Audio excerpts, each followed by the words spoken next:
daan na matuwid, laging nasa ng aking puso't isip.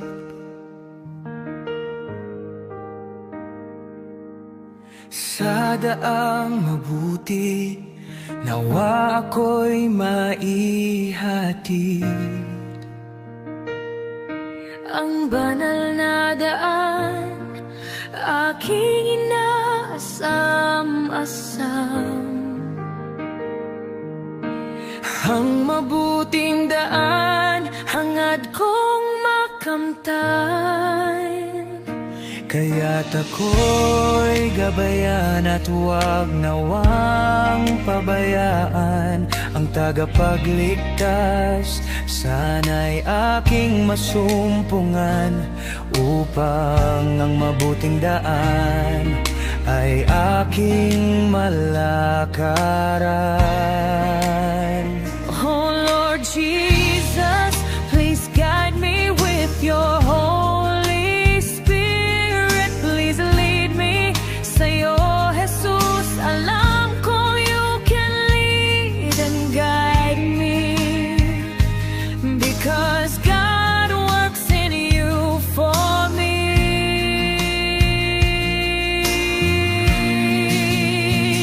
Oh Holy Spirit, please lead me. Yes, Holy Spirit, please guide me. Sa'yo, Jesus, alam kong you can lead and guide me. Because God works in you for me. Lumiliwanag na araw, nais kong sa puso ko'y maikintan.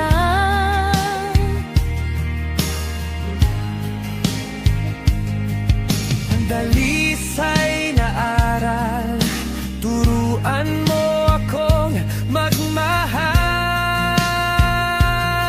magmahal. Kaya't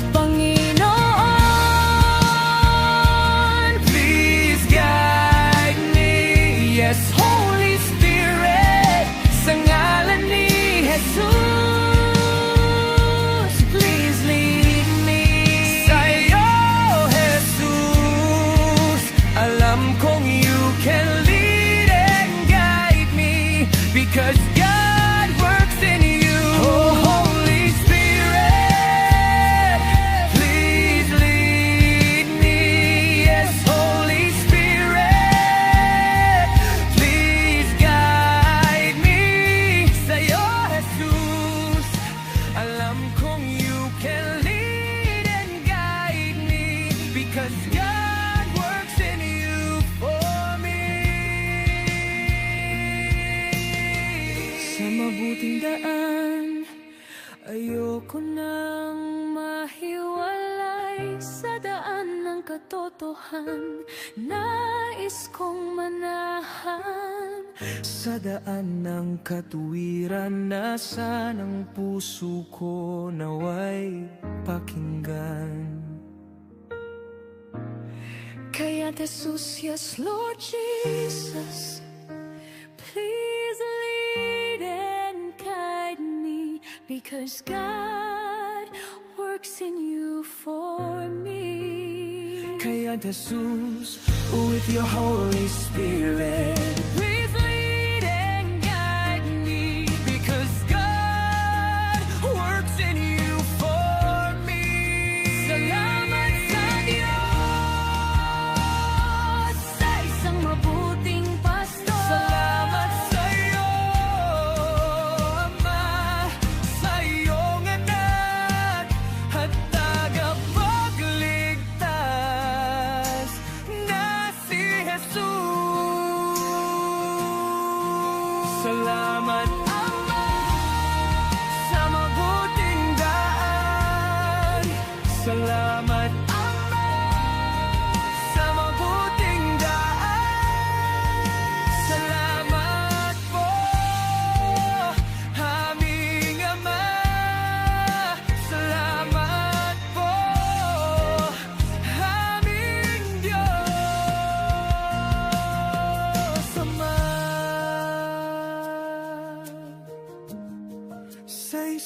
mabuting daan, sa mabuting daan.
Defending the Truth, November 29th, join Christian Apologist Philippines for a one-day conference on biblical truth, reasoned faith, and bold witness. Featuring Bishop Ray Aramis, Brother Willie Santiago, Pastor J.A.R. Aranzanso, and Doc Ronald Abidos, leaders teaching apologetics, church history, and practical gospel defenses. Expect workshops, live Q&A, and real-world responses you can use next Sunday. Training to stand firm with grace. Bring your Bible and your toughest questions. Register now.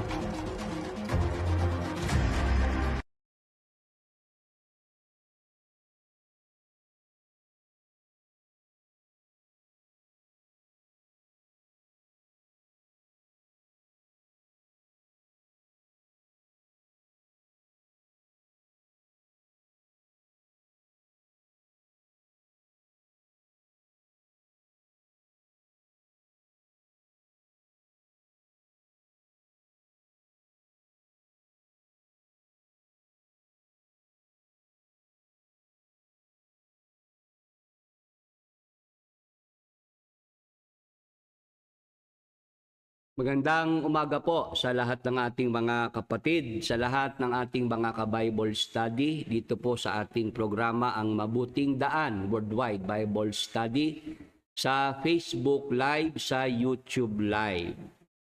Sa atin pong mga nandyan po ngayon sa online, sa Facebook, meron pong nakaregister na 3 at sa YouTube Live, meron pong 25 na nakaregister. Yan, ina-acknowledge po natin ang ating mga ka-Bible study na dumadalo po ngayong umaga. Bagamat maulan po ngayon dito po sa Bulacan dahil meron nga pong bagyo. Naway ang ating mga kapatid, ang ating mga ka-Bible study sa anuman naroroon ay maayos po at ligtas po kayo sa inyong mga kinaroroonan. Doon sa mga nagsasabi bakit daw hindi ako nagbibideo ngayon, wala akong video at litrato lang. O po kasi galing sa dentista, mga kapatid. Nitong nakaraang araw, ano po, kasama po sa pag-edad yun Pagka talaga nagkakaedad ang tao, yung ating ngipin, doon nagkakaproblema. Ayun, ako po'y nagpabunot ng ngipin. Sa dentista, sa dentista talaga ako nagpabunot ng ngipin. Kasi nirekomenda sa akin si KDR. Dapat to kay KDR na lang. Eh sabi ko, si KDR sabi niya, pagka daw kaliwa ang gagamitin, ilan? 2, malalagas. Pag naman yung kanan, ilan naman? 4. Yun. Sabi sabi nung nagbibiro sa akin na Exeter, sana Brad Willie, kay KDR ka na lang lumapit para menos gastos. Sabi ko, ba't naman ako pupunta doon? Gusto ko ako doon talaga sa dentista na talagang yun ang kanyang linya, no? Ay, binabati ko pala yung aking nakakwentuhan noong isang araw. Exeter sa MCGI, dentista siya. Umexit na rin. Oo, kasama yung kanyang asawang doktor. Exit na sila pareho. Tinanong ko, bakit po kayo nag-exit? Kasi Brad Willie, tagal namin dito, 21 years. Tapos lahat ng mga medical mission, nandun kami. Kaming mag-asawa. Duty. Tapos nung dumating ang panahon na kami namang mag-asawa ang nangailangan ng tulong, ng suporta sa MCGI, hindi kami pinansin. Sabi sa akin noong nakausap ko, talaga ako nakakasama ng loob paggaganyan. Kasi ang nangyari ako, exploitation. In-exploit kayong mag-asawa. Para dyan sa mga medical mission na yan, na ang pinopromote naman is KDR. Tama po. Mga miyembro nagpapakapagod, na nagtutulong-tulong para dyan sa mga libreng gamot na ipamibigay, libreng gamutan, libreng bunot ng ngipin. Pero pangalan ni KDR ang bumabango. Yun ang pagmumukha niya ang nasa tarpaulin. Sabi ko na lang doon sa nakausap kong mag-asawa, ano po, talaga pong ganon. Salamat ka ako sa Diyos at kayo po ay nagising din. Kayo ay natauhan. Kaya sabi ko, kung gusto niyo po ako makapakinig ng aral ng Diyos, meron naman ho ako tayong programa sa YouTube. Kung gusto po ninyong patuloy na manood at makinig. Binabati ko pala yung ating Exeter na naging guest noong nakaraang Huwebes, Sister Rona. Rona May Esmedia. Ayan, at napag-alaman ko siya pala narito sa Bulacan ngayon, Brother Edwin. At maya-maya daw dadalaw dito. Kasi siya raw may pinuntahan sa Pampanga kagabi, medyo 10 oras na. Dito muna sa Bulacan nakituloy at gusto niya bago siya lumuwas ng Maynila ay makadrop by daw dito sa lugar natin. Sabi ko, welcome naman kay Sister Rona at sa mga kasama niyang mga Exeters. Kaya pagkatapos po ng ating paksa, nagpasabi sila na sila raw po ay sasaglit dito sa ating chapel.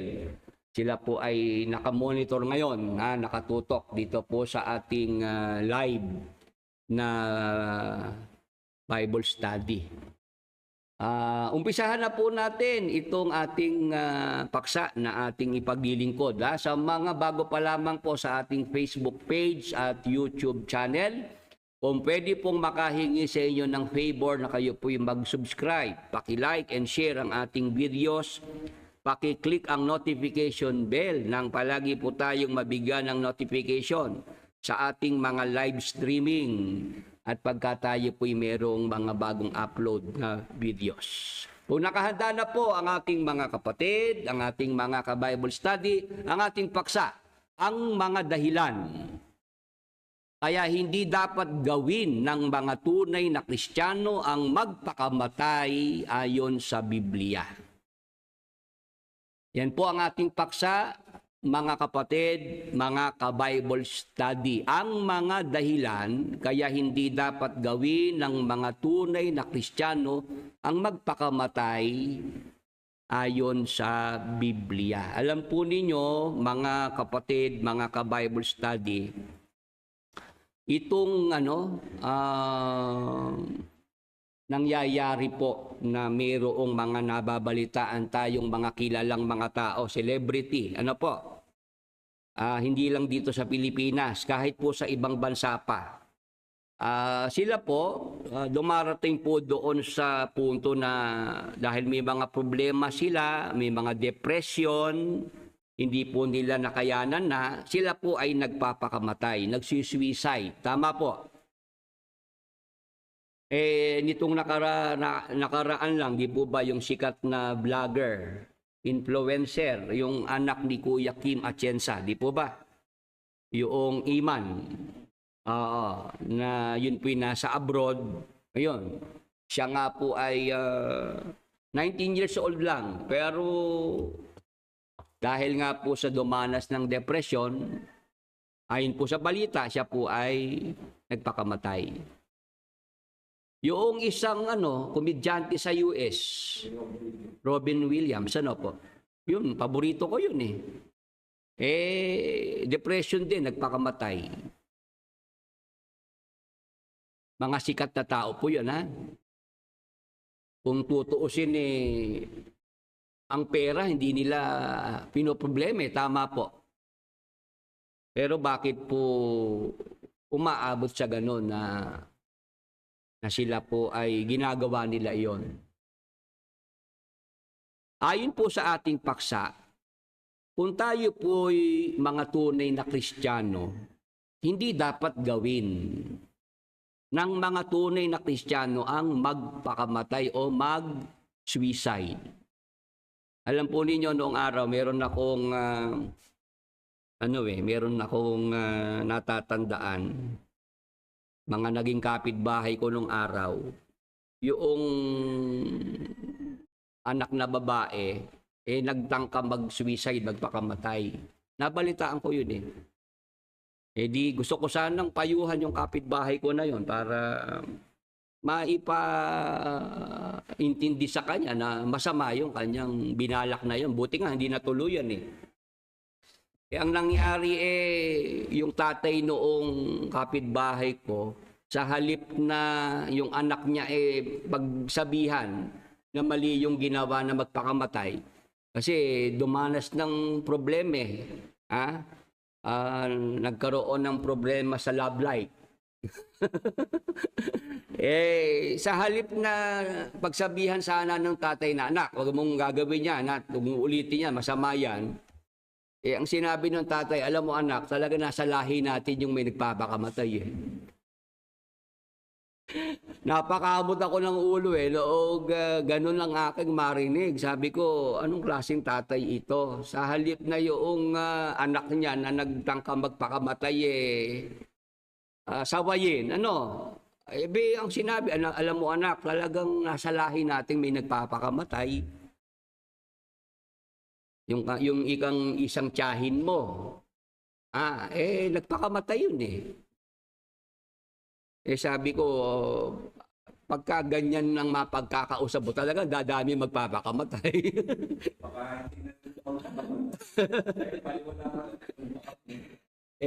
Yun po mga kapatid, mga ka-Bible study. Numisa naman sa consultation sa Apalit, Pampanga, mayroong lumapit kay Brad Eli, natatandaan ko may terminal cancer Sabi noong nagtatanong kay Brad Eli, ang cancer ko po sa buto ay sobrang sakit na po. Kung pwede lang po magpakamatay, Brad Eli, ginawa ko na. Sabi noong nasa consultation, na-share sa akin yung video na yun Awang-awa ako doon sa may sakit na yon na ang kanyang inilalapit yung kanyang cancer sa buto na talagang sobrang sakit ang kanyang buong katawan. Brad Eli, kung pwede lang po magpakamatay, ginawa ko na. Iniintay ko naman si Brad Eli na magsalita, kapatid, kung mong gagawin yan. At nandito ang kapatiran para ipanalangin, para ikaw ay yung cancer na yan ikaw ay gumaling. Sana nagbigay man lang ako ng pag-asa si Brad Eli sa ganoong condition kitang-kita ko na si Brad Eli, pagdating sa mga sakit, lalo cancer, wala siyang magawa eh. Sabi lang ni Brad Eli, mga kapatid na doktor, ano ba pwede natin gawin dito? Doon agad si Brad Eli sa mga kapatid na doktor. Kung meron tayong mga nanonood, nakikinig dyan ng mga doktor, wag niyo naman po ako mapagkamalian hindi ko naman po kayo minimenos. Meron din po akong mga kaibigan, mga classmate ko pa noong araw na sila po yung mga doktor, nanonood, nakikinig sa ating programa. Ang ibig ko lang po sabihin, ang Diyos po ang unang-unang dapat nating kilalaning may authority sa atin. Amen.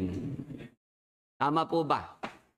Yung mga doktor, sila ay mga instrumento ng Diyos para gumaling yung mga may sakit, may mga karamdaman.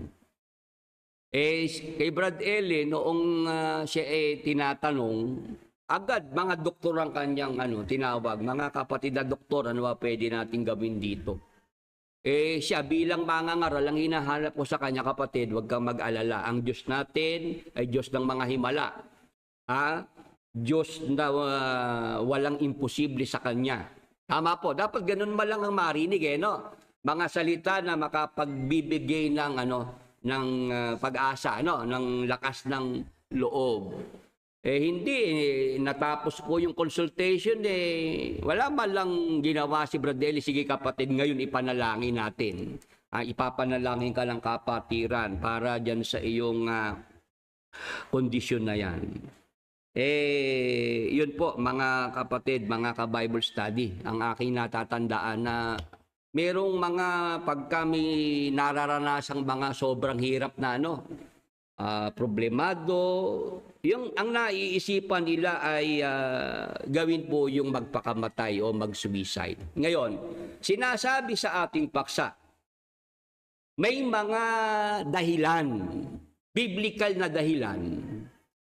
Kaya, kung tayo po ay mga tunay na Kristiyano, hindi man natin dapat maisip at gawin ang magpakamatay o mag-suicide. Bakit? Ano po ba ang mga dahilang sinasabi sa Biblia?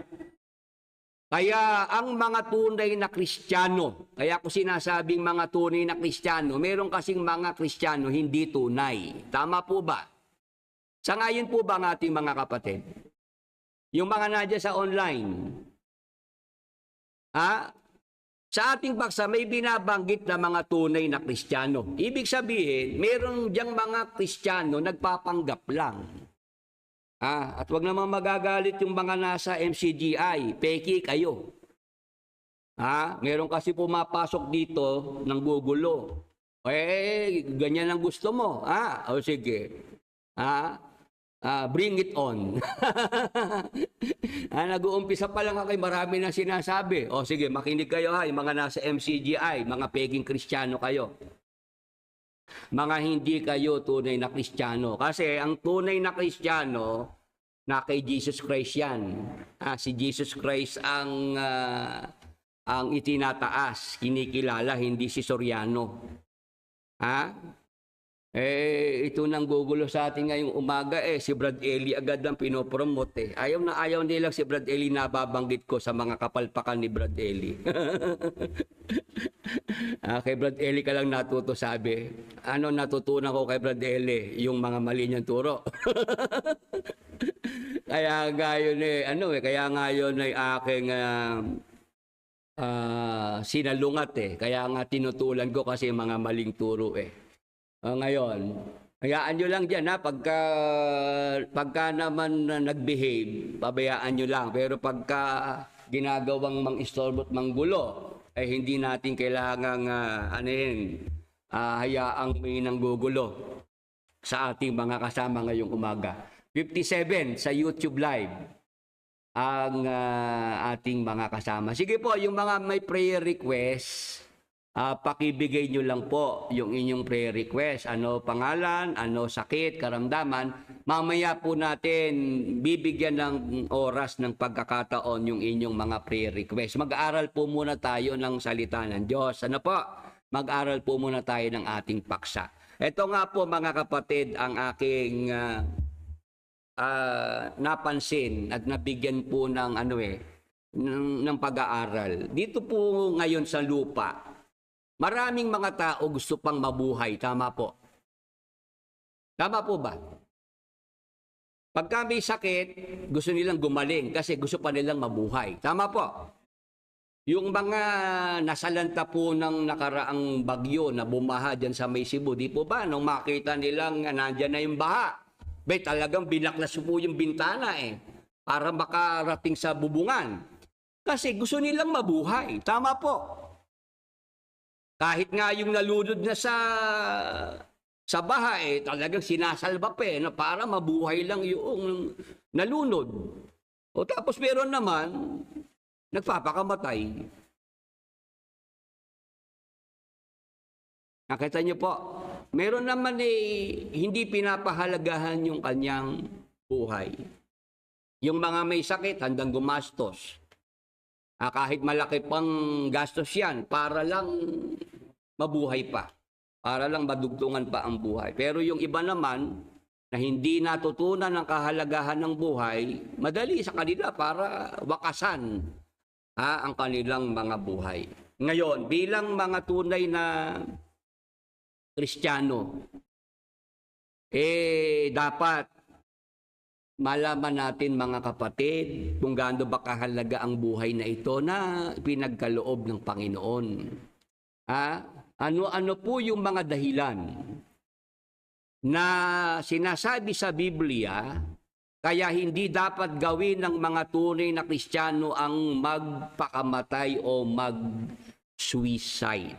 Yan po ang ating paksa na sama-sama po nating pag-aaralan. Kung nakahanda na po kayo, ay atin na pong umpisahan sa pamamagitan po ng ganitong pagtatanong. Sino ang mga tunay na Kristiyano sa Biblia? Nabanggit ko kanina yung mga nasa MCGI, hindi mga tunay na Kristiyano, mga peking Kristiyano lang. Bakit ba ako matapang kong sabihin yon? Babasahin natin. Dito po sa Gawa 11:26. Ito po ang nakasulat, mga kapatid, mga ka-Bible study.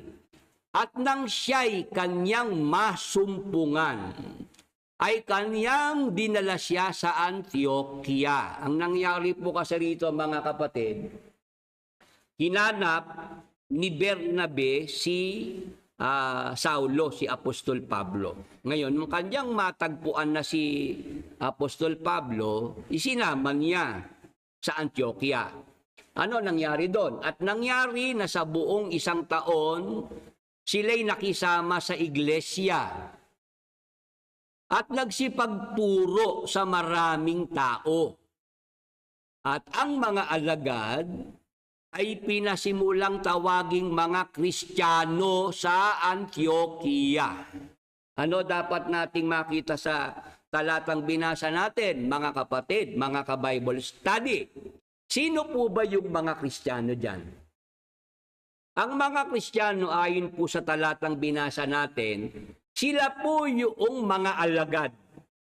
Alagad ng Panginoong Hesukristo na mga naturuan. Napasin niyo po yun, mga kapatid, mga ka-Bible study. Ang Apostol Pablo, Apostol Bernabe, sila sa buong 1 taon nakisama sa iglesia. Pag sinabing iglesia, mga tao po yan na sumasampalataya. At nagsipagturo sa maraming tao. At ang mga alagad ay pinasimulang tawaging mga Kristiyano sa Antioquia. Sa Biblia po, mga kapatid, mga ka-Bible study, ang mga alagad ng ating Panginoong Hesukristo na mga naturuan at natuto ng mga aral ng Panginoong Hesukristo, sila po yung tinatawag na mga Kristiyano. Amen. Amen po ba dyan sa online, sa Facebook at YouTube? Kung pwede po kayo dyang mag-message. Amen po ba? Ang mga Kristiyano sa Biblia, ang mga alagad ni Kristo na tinuruan ng mga aral ng Panginoong Hesukristo. Bigyan natin ng pansin na dito sa mga alagad ng Panginoong Hesukristo, sila po ay tinuruan ng mga aral ni Kristo. Kaya nga Kristiyano. Amen. Kristiyano, tagasunod ni Kristo. Kristiyano, mga alagad ni Kristo, naturuan ng aral ni Kristo. Kaya sila naturuan ng mga aral ni Kristo kasi may nagturo sa kanila. Amen. Kaya sila'y naturuan ng mga aral ni Kristo, mayroong nagturo dito sa mga alagad. At ang kinasangkapan ng Diyos para maturuan ng mga alagad sa Antioquia, itong mga Kristiyano, sina Apostol Pablo at Bernabe. Amen. Kaya kailangan po bang mayroon pang tao na magtuturo? Ha? Sabi kasi ng iba, lalo ng mga exeter sa MCGI, di na kailangan ng tagapagturo ngayon. Nandiyan naman ang Holy Spirit. Merong mga ganong exeter sa MCGI na nalulungkot ako pagka narinig ko yung mga ganon. Na yung nasa Biblia, ayaw na nila ngayon ng nasa Biblia. Gusto nila ngayon, kung ano yung naiisip na lang nila.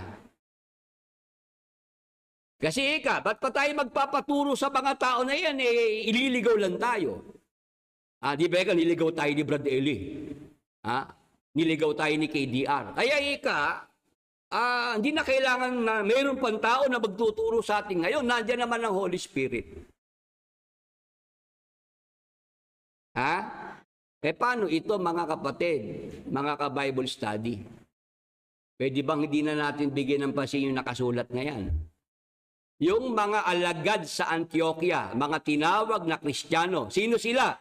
Sila yung mga alagad na tinuruan sa mga aral ng Panginoong Hesukristo. Sa MCGI, pasensya na kayo inumpisahan nyo ako sa MCGI, mga aral ba ni Jesus Christ ang itinuro dyan? Hindi. Aral ni Soriano. Hindi naman aral ng Panginoong Hesukristo na ang babae bawal magpagupit, magpaputol ng buhok. Hindi yan aral ng Panginoong Hesukristo. Hindi aral ng Panginoong Hesukristo na ang mga babae bawal magsuot ng alahas. Aral lang yan ni Soriano.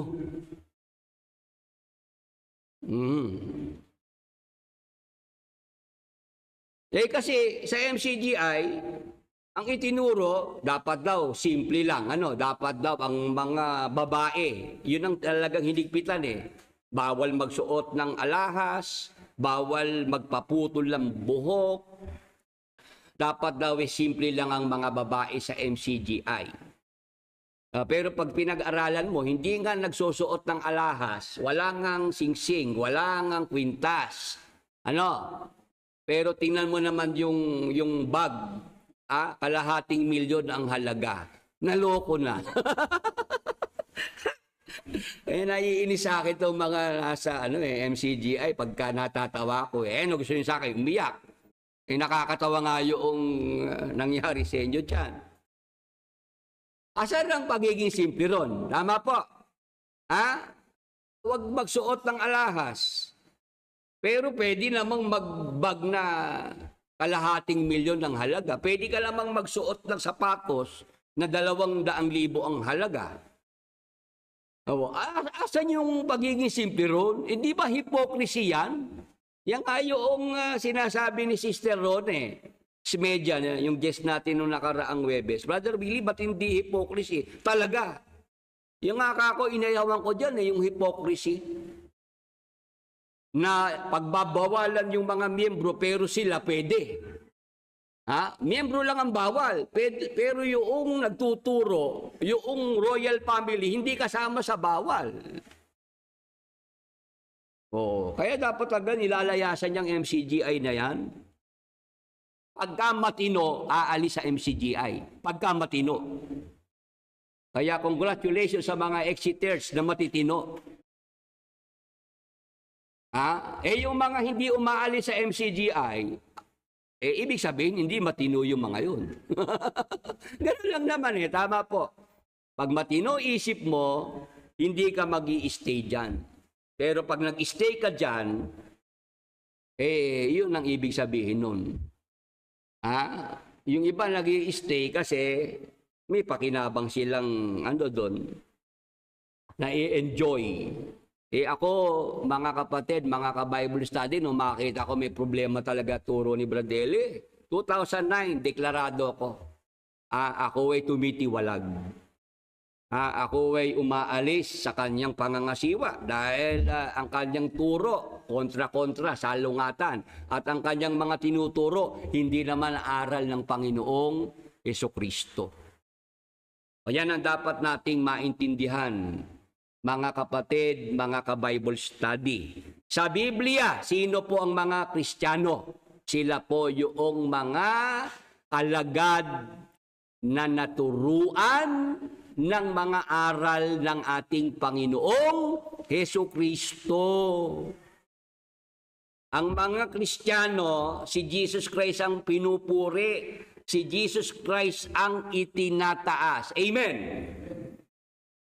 Pagka po ang ating church, iglesia na kinabibilangan ay hindi Christ-centered church, hindi si Jesus Christ ang bida, kundi yung mga leader ang bida, nasa kulto kayo.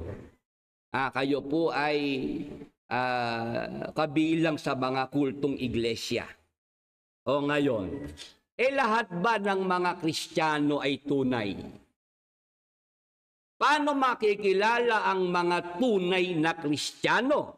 Basahin natin sa Juan 8:31, ganito po ang ating mababasa.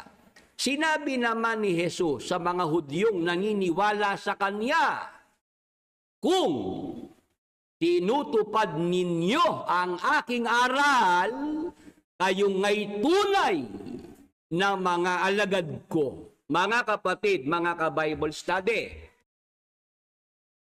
sino po ang mga tunay na Kristiyano? Paano sila makikilala? Ano palatandaan?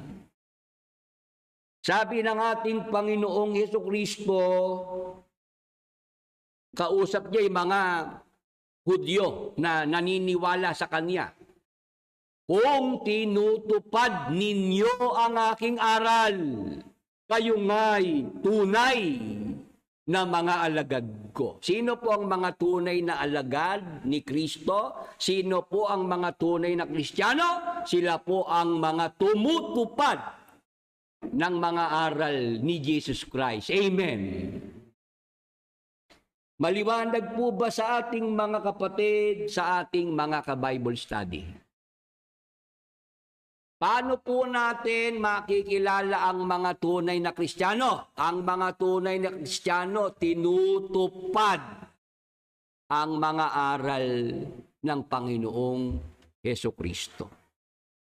Kaya dapat po, tayo po, alam natin, kung yun bang mga aral na tinutupad natin, ipinapatupad sa atin, mga aral ni Jesus Christ.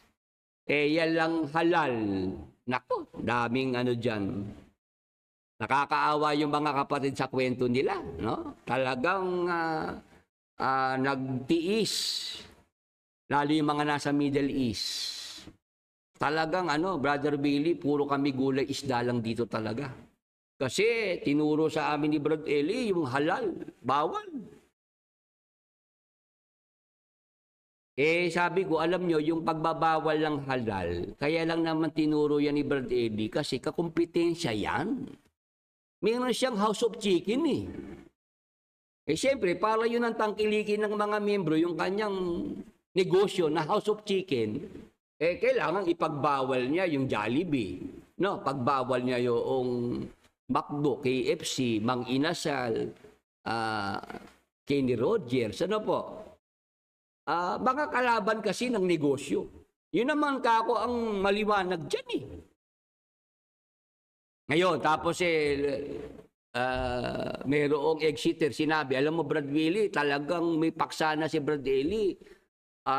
Ililip na niya yung sa halal eh. Talagang hindi na niya ipagbabawal eh. Kaso nakamatayan. May paksa na yan, pero ayaw naman ilabas at ipatupad yung pagbabago. Yun ang sabi ng isang exiter na nakausap ko. Napag-aralan daw ni Brad Ellie na hindi naman daw masama yung halal.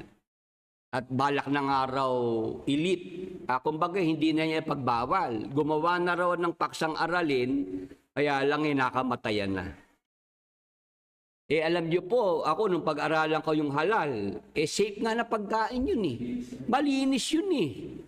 Hindi double dead yun. Walang sakit yung hayop. Tapos talagang yung dugo lumabas. Malinis na hayop yung halal. Oo.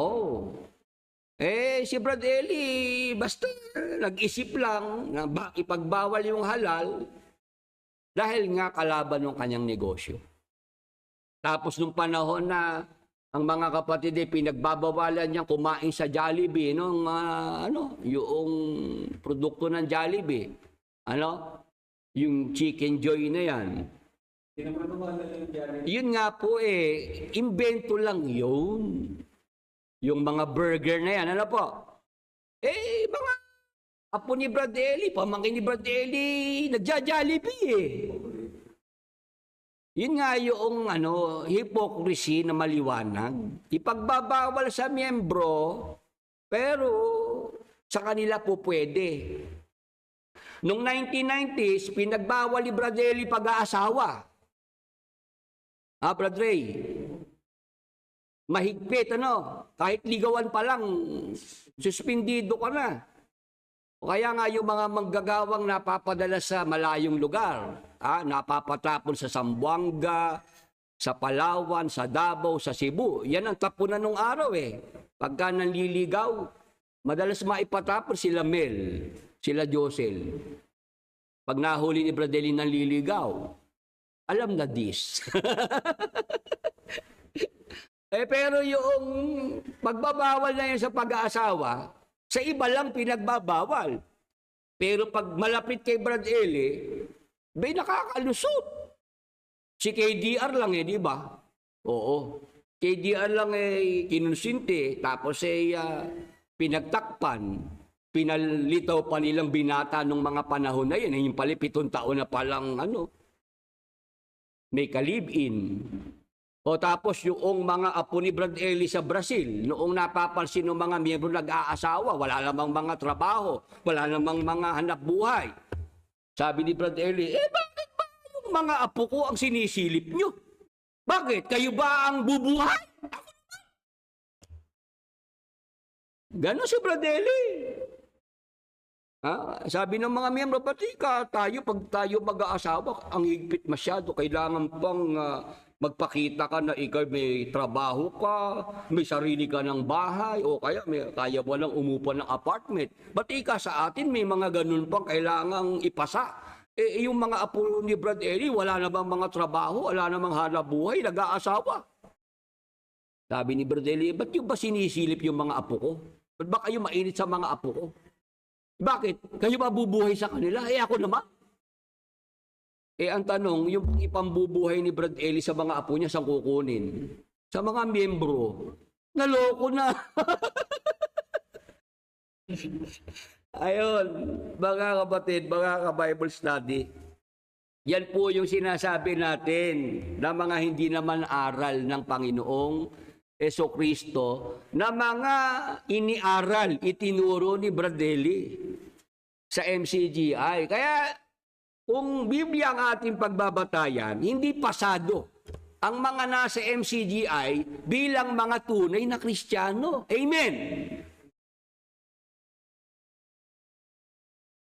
Amen po ba sa mga nandiyan sa online, sa Facebook, sa YouTube? 66. Ang nandyan po sa YouTube Live. Facebook Live 14. Sa pamantayan ng Biblia, pasado po ba yung mga nandyan sa MCGI bilang mga tunay na Kristiyano? Hindi eh. Kasi ang mga tunay na Kristiyano, naturuan sa mga aral ni Jesus Christ. Tapos, tinutupad ang mga aral ni Jesus Christ. Pagka ang mga ipinapatupad sa ating mga aral, mga turo o mga doktrina, hindi naman galing kay Jesus Christ. Hindi naman po yun ang itinuturo ng Biblia. Lumalabas. Hindi tayo mga tunay na Kristiyano niyan. Nagkakaintindihan po sa ating mga kapatid, sa ating mga ka-Bible study. Para masabi nating mga tunay na Kristiyano, kailangan aral ni Jesus Christ ang itinuturo sa iyo. Tapos yung mga aral ng Panginoong Jesucristo na itinuturo sa iyo, dapat yun naman ay iyong tinutupad. Anong katunayan? Santiago 1:22 hanggang 23, ganito po nakasulat. Tatapwat, maging tagatupad kayo ng salita at huwag tagapakinig lamang na inyong dinadaya ang inyong sarili. Sabi ni Santiago, kausap niya rito yung mga sumasampalatayang Kristiyano, maging tagatupad kayo ng salita at huwag tagapakinig lamang na inyong dinadaya ang inyong sarili. Meron po palang mga tao mandaraya. Kahit sarili ay dinadaya. Sino po yung mga mandaraya sa sarili? Sila po yung hanggang sa pakikinig lang ng mga salita ng Diyos. Pero hindi naman tinutupad. Wala yung aplikasyon. Hindi ipinapamuhay. Amen. Nagkakaintindihan po. Dapat ang salita ng Diyos hindi lang pinapakinggan. Dapat pagkatapos mapakinggan, dapat ay tinutupad. Amen. Kasi pagka tayo po hanggang sa nakikinig lang sa salita ng Diyos, wala yung pagtupad. Ang sabi po, dinadaya ninyo ang inyong sarili. 23. Sapagkat kung ang sino man ay tagapakinig ng salita at hindi tagatupad, ay katulad siya ng isang tao na tinitingnan ng kanyang talagang mukha sa salamin. Tuloy sa 24. Sapagkat minamasdan niya ang kanyang sarili at siya'y umaalis at pagdakay kanyang nalilimutan kung ano siya. So, ano po ang kagaya lang, katulad noong nakikinig lang ng salita ng Diyos pero hindi naman tinutupad. Parang isang tao lang humarap sa salamin. Ano po? Pagtalikod niya sa salamin, nakalimutan na niya kung ano siya. Yan po yung pasok sa kaliwang tenga, labas sa kanan. Ano po? Walang naiwan. Walang natutunan. Dahil walang natutunan, hindi na ipapamuhay yung salita ng Diyos. Nagkakaintindihan po, mga kapatid, mga ka-Bible study. Kilala na po ba natin ang mga tunay na Kristiyano? Ha? Sino po ang mga tunay na Kristiyano? Mga alagad ni Kristo, naturuan ng mga aral ni Kristo, tinutupad ang mga aral ni Kristo. Ngayon ang tanong, tayo bang mga narito ngayon, mga nanonood at nakikinig, kasama ho ba tayo sa mga tunay na Kristiyano? Ha? Tayo po ba'y kasama sa mga tunay na Kristiyano?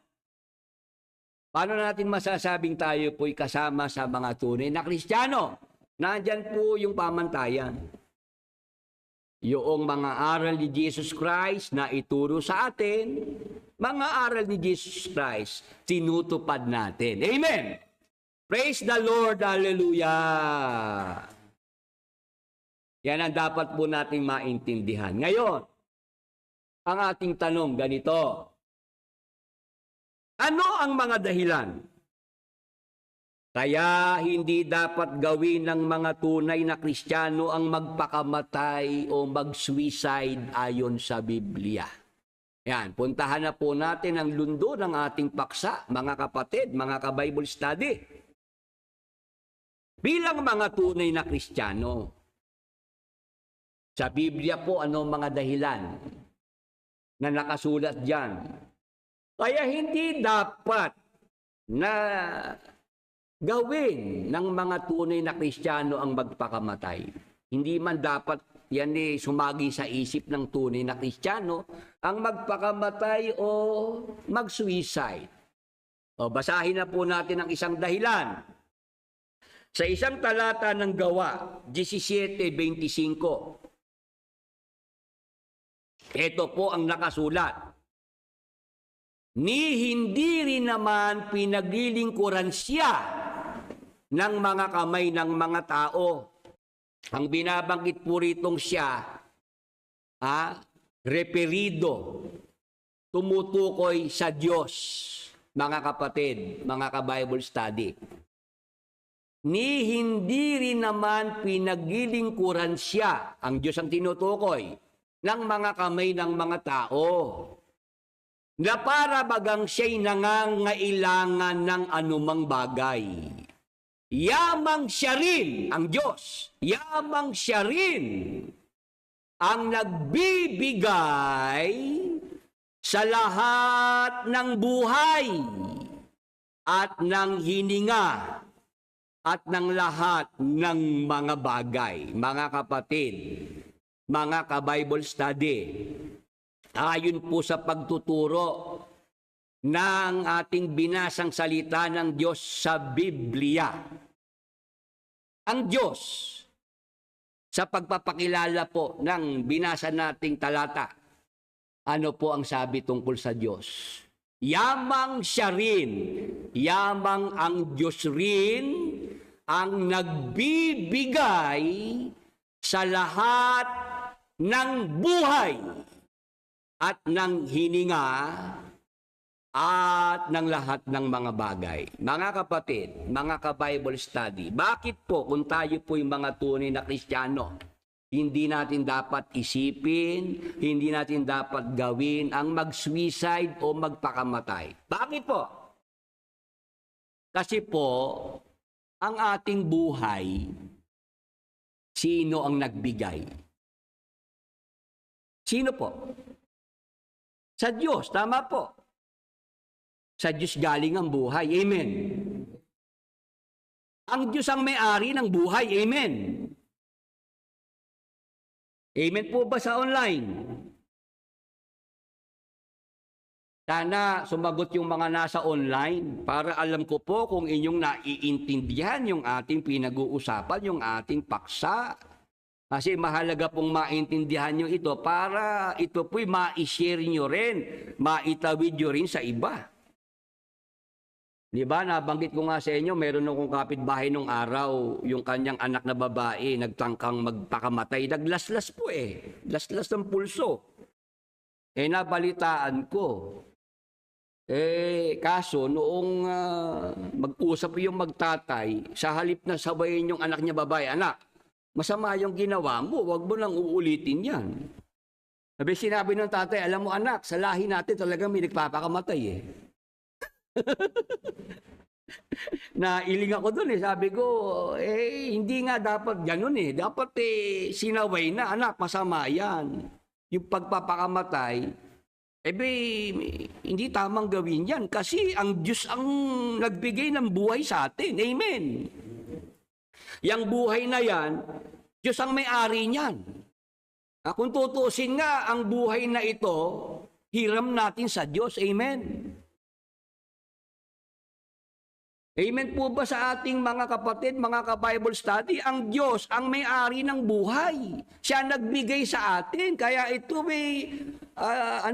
lumalabas ipinahiram sa atin ng Diyos. Hiram sa Diyos ang aking buhay. Ikaw at ako'y tanging handog lamang, di ko ninais na ako'y isilang. Ngunit salamat dahil may buhay. Ligaya ko nang ako'y isilang, pagkat tao ay mayroong dangal, sinong may pag-ibig, sinong nagmamahal, kundi ang tao. Diyos ang pinagmulan, kung di ako umibig, kung di ko man bigyang halaga ang buhay na handog, ang buhay kong hiram sa Diyos, kung di ako nagmamahal, sino ako? Ayan mga kapatid.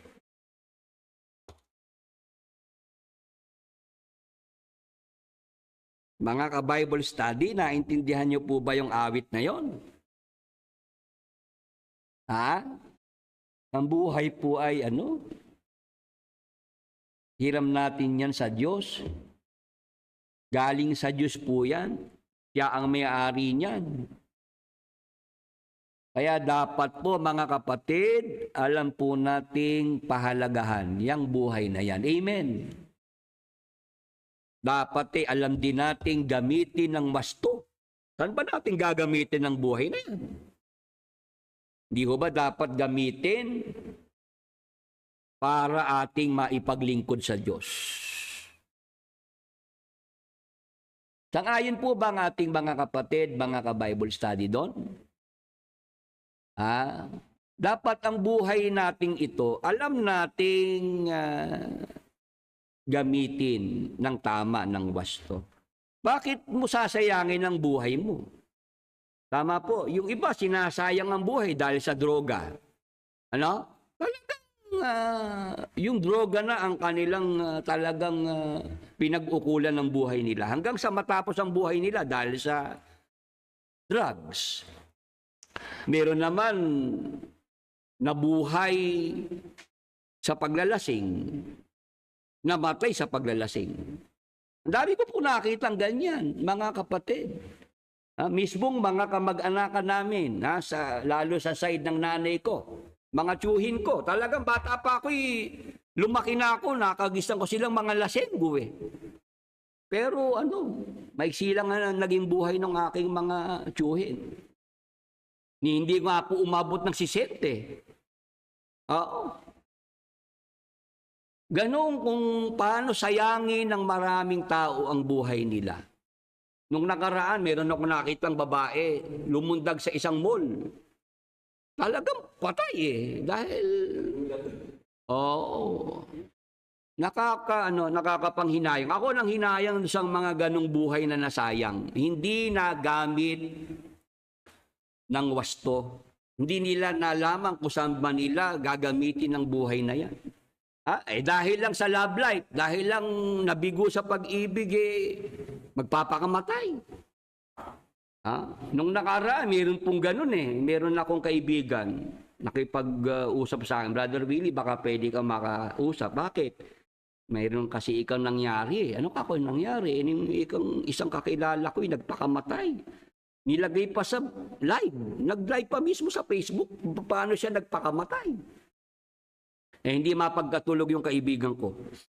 Na-shock siya dahil sinabihan siya na magla-live daw yung magpapakamatay Akala ko nagbibiro lang, yung pala totohanan, nagpakamatay. Nilive pa.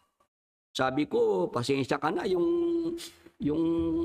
kakilala mo na yan, hindi ka ako matino isip niyan. Ba't ka ako magpapakamatay dahil lang problema lang sa sa puso, Dahil lang sa pag-ibig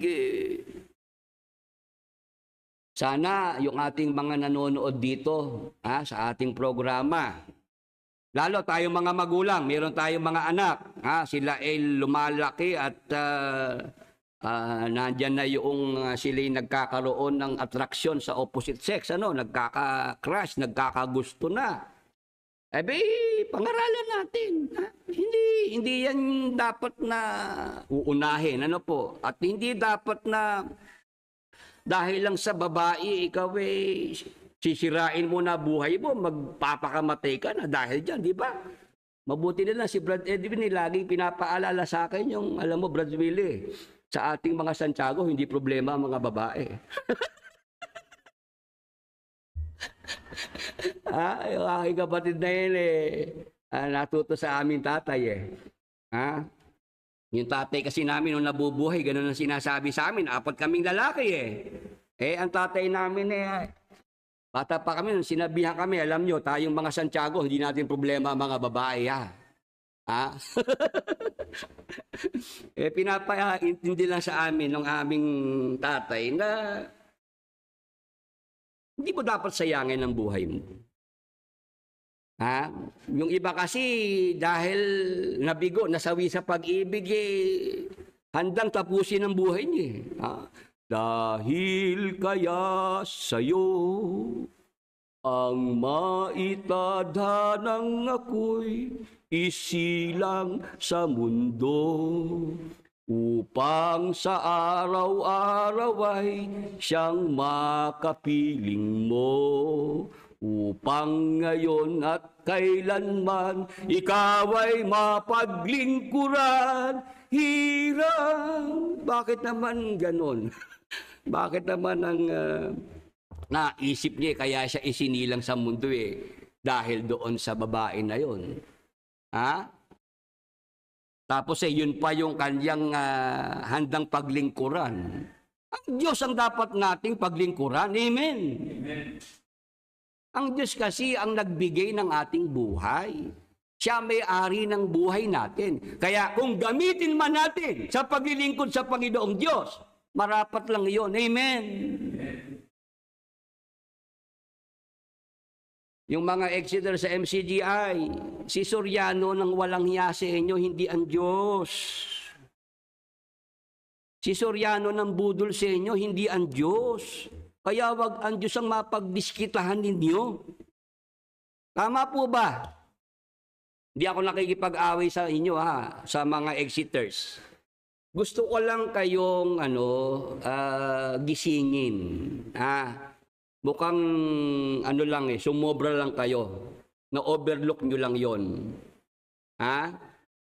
Walang kinalaman ng Diyos diyan sa nangyari na yan. Meron kasi kung manggagawang nakausay, Brad Willie, bakit di ka ganun ng Diyos? At pinabayaan pa niyang kami magtagal dito sa MCGI. Ang dami namin nasayang na oras dito, panahon, pati pera. Sabi sa akin nung manggagawang exeter, sa Diyos siya ngayon nag-iisip, nagtatanong, bakit naman pinabayaan pa kami ng Diyos na bumilang kami dito ng 20 years, 30 years, tapos ikaw mali rin pala. Tapos, nasayang yung aming mga panahon dito. Pati pera, nasayang. Nawalan kami ng oras sa pamilya namin. Nagkagalit ika kami ng aming pamilya, ng aming mga kamag-anak. Tapos mali pala. Mali, Brad Billy. Sabi ko, alam nyo, huwag nyo sisihin ang Diyos sa nangyari sa inyo. Huwag kayong magagalit kakwa, sisihin nyo sarili nyo. Ba't naman, Brad Willie? 2009 pa lang, sinabihan ko na kayo, hindi kayo naniwala sa akin. Sinabi ko na may problema na, yung mga magtsuhin na yan. Sinabi ko na nga turo dyan, salungatan, kontra-kontra. Hindi kayo naniwala sa akin. Kasi naman, Brad Willie, masyado kang pinasama Talaga sinira ang pagkatao mo Talaga akong ganun. Yung kako talaga ang desperate move na ginawa nila para ako siraan, para ako ibagsak. Pero ako, may Diyos na umano sa akin, umalalay. Amen. Kasi kako, kung walang Diyos na umalalay sa akin, wala na ako ngayon. Dalawa lang ako pwede kong puntahan. Kung hindi sementeryo, sa mental hospital. Pero kako, salamat sa Diyos at ako kako, ito pa rin. Sana nga kako, kayo mabigyan ko ng inspirasyon. Lalo yung mga parang nagtampo sa Diyos. Ayaw ko na mag-iglesia. Ayaw ko na ng magrelihiyon. Kasi napaso na sa MCGI. Loob-loob ko lang, bakit yan ang naging epekto sa iyo? Ba't sa akin hindi? Kung tutuusin, di ba dapat ako unang-unang nawala ng gana sa relihiyon? Tama po ba mga kapatid? Diyan sa mga nasa online. Hindi ba ako yung na-expose talaga kay Soriano? 19 years. Ako naging, tagabasa at hindi lang basta kasama. Ako po ay kabilang sa inner circle. Alam ko mga sikreto ni Brad Eli. Alam ko, may mga, siya sa akin, may mga na-share siya sa akin mga sikreto. Alam ko, diferensya ng mga ministro na yan, ng mga KNP na yan. Alam ko ang mga, nila. Alam ko yung mga kwento nila. Si Brad Eli nagsabi sa akin.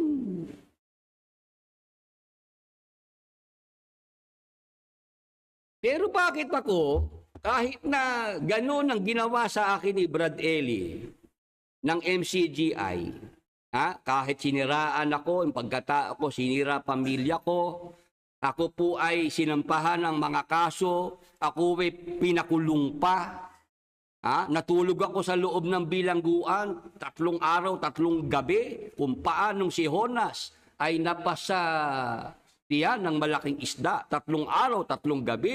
Gayon si Brother Willie, 3 araw, 3 gabi sa loob ng bilangguan. Nung ako'y nakakulong, sabi ko lang, talaga ka akong ganito, may mga nakukulong kahit walang kasalanan. Si Apostol Pedro ako nakulong, Apostol Pablo nakulong, wala lamang kasalanan. Ganun ko lang tinanggap yun. Di ka ako, katropa ko na si Apostol Pablo, katropa ko na si Apostol Pedro sa bilangguan. Tama po. Pero para magtampo sa Diyos, hindi ako nagtampo. Diyos, bakit naman ako narito sa loob ng bilangguan? Wala akong ganun. Regrets, I had a few, but then again, too few to mention. I did what I had to do, and so it through without exemption. Ganun lang ako, mantala lang ako. Tapos ito kayo ngayon, haharapin nyo ako, mga exiter, ilang taong ka ba kapatid sa MCGI? 1 taon lang. 1 taon lang nagkaganyan ka na? Nawalan ka na ng Diyos? 1 taon lang yung sinasabi mong nasayang ang panahon mo?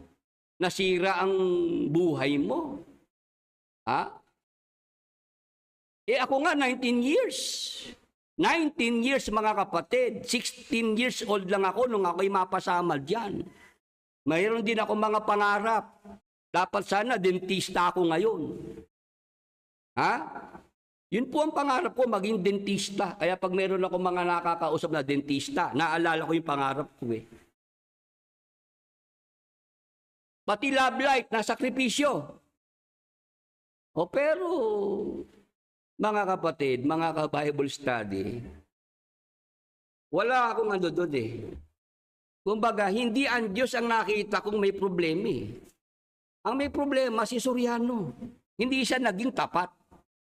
Kung siya man ay pinagkatiwalaan ng Diyos para umaki ng mga tao, hindi niya nagawang maging tapat na taga-akay. Kaya sana mga kapatid, ang Diyos, huwag tayong sa Kanya magkaproblema. Tama po. Sabi ko nga sa mga exiters na naging atheist, kung walang Diyos, lumalabas ka, ako pinapaboran niyo si Brad Eli. Lumalabas, kakampirin kayo ni Brad Eli. Hindi, galit kami kay Brad Eli. Kaya nga walang Diyos eh. Hindi ka ako. Kakampi niya kayo. Kasi kung walang Diyos, inaabsuelto niyo si Brad Eli sa pananagutan. Walang accountability. Lumalabas si Brad Eli. Tama po. Kasi walang Diyos, wala siyang pananagutan sa mga ginawa niya rito sa lupa. Nagkakaintindihan po. Nung madinig nila yung aking argumento na yon, nag-isip din sila eh. Kasi totoo yung sinasabi ko. Wala palang Diyos. Di lahat pala ng mga ginawa ni Brad Eli dito sa lupa. Sinira niyang pagkatao, sinira niyang pamilya, dinaya niya at pinagsamantalahan. Kinuha ang mga kabuhayan, tapos na lahat yon. Wala siyang pananagutan eh. Kaya ako naniniwalang may Diyos. Kasi sino kako ang gaganti? Sa mga inabot kong kaapihan dyan, sa kamay ni Brad Eli, hindi ba ang Diyos? Sabi ng Diyos, akin ang paghihiganti, ako ang gaganti. Di yun, hinayaan ko ang Diyos ang gumanti.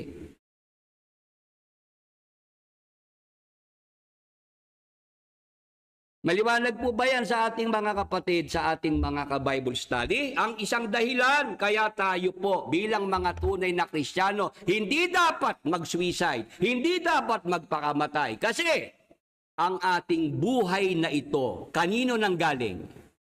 Sa Diyos. Siya ang nagbigay niyan. Siya ang may-ari niyan. At dahil ang Diyos ang may-ari ng ating mga buhay, siya ang pinagmulan niyan. Siya nagbigay niyan. O sino po ang may karapatang kumuha niyan? Basa. Dito po sa Job 1:21. Sa magandang balita, Biblia, ang nakasulat po, si Yahweh ang nagbigay, si Yahweh rin ang babawi. Maliwanag na po ba yung talata, mga kapatid, mga ka-Bible study? Ang Diyos, si Yahweh. Ang sabi sa talata, si Yahweh ang nagbigay, si Yahweh rin ang babawi. Ang buhay natin, bigay ng Diyos. Sino ngayon ang may karapatang bumawi niyan? Ang Diyos na nagbigay. Amen. Amen po sa mga nasa Facebook, nasa YouTube.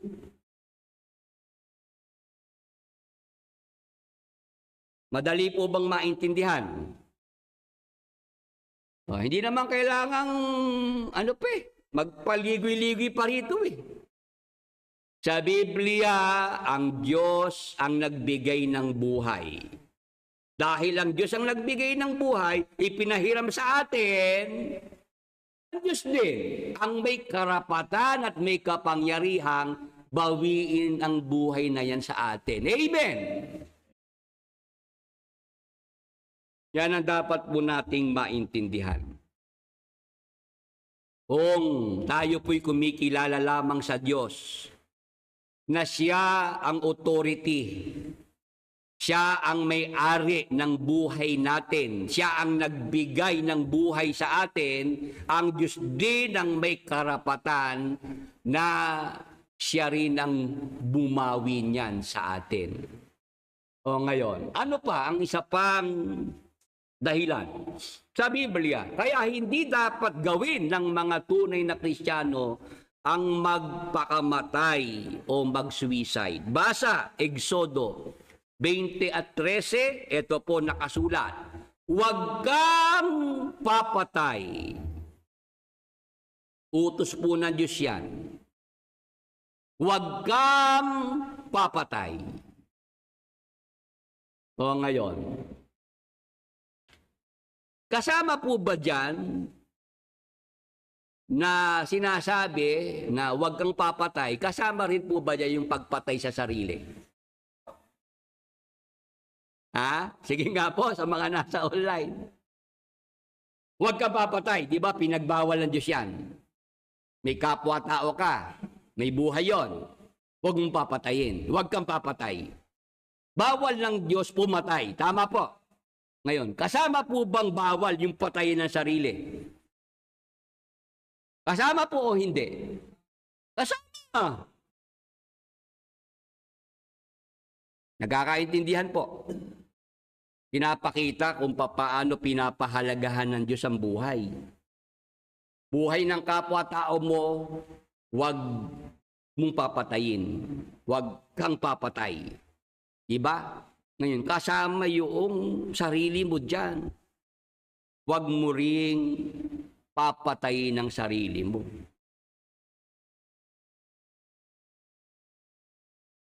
Nagkakaintindihan po, mga kapatid, mga ka-Bible study. Kaya hindi tayo dapat magpakamatay o mag-suicide bilang mga tunay na Kristiyano. Kasi bawal lang Diyos yun. Bawal lang Diyos pumatay. Kasama dyan yung ating mga sarili. Huwag nating papatayin ang ating mga sarili. May mga tao, pinapatay ang sarili nila. Paano po ginagawang patayin ang sarili nila? Andiyan po, nagbibisyo. Diba? Saan ka naman makakarating sa ginagawa mo na yan? Kung ikaw ay maghapon na lang may hawak na sigarilyo. Kagaya ng tatay ko nung araw, maikwento ko lang siya sa inyo, Ang tatay ko po nung araw, bata pa ako, pag nagsindi ng sigarilyo yon, minsanan lang. Bawa, lighter o kaya posporo. Isang sindihan lang yon. Tuloy-tuloy na po, mula sa isang sigarilyo, tuloy-tuloy na po yung pagsisigarilyo nun. Ang pinakapahinga nun, pag matutulog na lang. Misa nga po, pag natutulog na, may nakaipit pa rin sigarilyo Nabubutas pa nga yung suot na, na short Pag napatakan noong upos, Yun ang sinasabi ko na bawal lang Diyos yung pagpatay sa kapwa-tao, pagpatay din sa ating sarili. Ngayon, yung pagbibisyo po, yun unti-unting pagpapakamatay na rin yun. Pag-aralan niyo po yung sinasabi ko. Ang tatay ko, dahil ganun po, naging chain smoker. Mula umaga, nagsindi ng sigarilyo. Sila nagkapeding nung araw. Pag yan nagsigarilyo, maghapon na yun hanggang gabi. Hindi na uulit ng posporo o lighter. Ang tatay ko po nagkasakit dahil dyan. Nagka-throat cancer. Nagka-cancer sa lalamunan. Kaya nung ako po makita ko kung paano pinahirapan ng sakit yung aking tatay dahil sa paninigarilyo. Yun po ang aking naipangako ko sa sarili ko. Hindi ako maninigarilyo. Mga kapatid, mga ka-Bible study. Awa ng Panginoong Diyos. Ako po'y 52 anyos na. Wala talaga ako naging bisyo. Kahit po yung pag-inom ng alak, paglalasing, nakita ko naman yung mga tiyuhin ko. Ikinamatay yung paglalasing na yan, diyan sila nagkasakit. Yun din. Pinangako ko sa sarili ko, hindi ako maglalasing, hindi ako iinom ng alak. Kasi mga kapatid, mga ka-Bible study, dapat alam din natin pahalagahan ng buhay natin ito. Amen. lahat ng pwede pong makakasama, makakapagpahamak sa buhay natin. Alam nating mamreno diyan. Alam nating iwasan. Tama po. Yung sobrang pagkain. Masama rin yan. Tama po. Lalo pagka ikay may sakit na. Sinabihan ka na ng doktor mo na iwasan mo na yung mga ganyang pagkain. Makinig ka rin sa doktor mo. Amen. May sakit ka na sa puso, iwasan mo na yung mga pinagbabawal ng doktor. Ha? Huwag ka nakakain ng mga taba. No? Yung lechon. Oo, yung mga tosino na yan, yung mga processed food na yan. Alam naman natin yan makaka-perwisyo na sa atin, makakapinsala na sa atin. Dapat alam po nating mag-ingat. Yung sobrang pagpupuyat nang wala namang katuturan. Yung mga kabataan ngayon na sobrang nakatutok sa games, paglalaro. Tama po. Nakakalimutan ng matulog. Nakakalimutan ng kumain. Yon, sakit ang nagiging resulta. Yung walang disiplina sa pagkain, mga kapatid. Yon. Dapat po alam natin na na edad mo, 79 na. Nagbubukid ka pa rin. Kasi pag naman ako nag-stop na, huminto sa pagbubukid, manghihina naman ang katawan ko. Hinahalap-halap rin ng katawan ko yung gagawa ko sa bukid. Okay lang ako, pero basta ako pagpagod na, magpapahinga na. Oo, huwag mo ka ako sinasagad sa pagod. Kahit ako makina ng sasakyan di ba? Tumitirik nag-o-overheat, di ba? Pagka hindi mo alam ipahinga, di ba? Makikinig ako tayo sa sinasabi ng ating katawan. Pag sinabi ng ating katawan, kailangan na matulog, matulog. Pag sinasabi ng katawan na nauuhaw siya, uminom ka, dehydration na mangyayari pag di ka uminom. Pag sinabi ng katawang gutom na, kumain ka na. Tama po.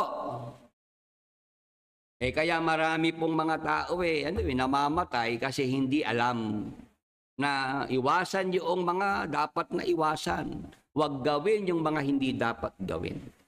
Ngayon, nakita natin ang mga dahilan sa Biblia kaya hindi tayo dapat mag-suicide, magpakamatay bilang mga tunay na Kristiyano. Ano-ano po mga dahilan?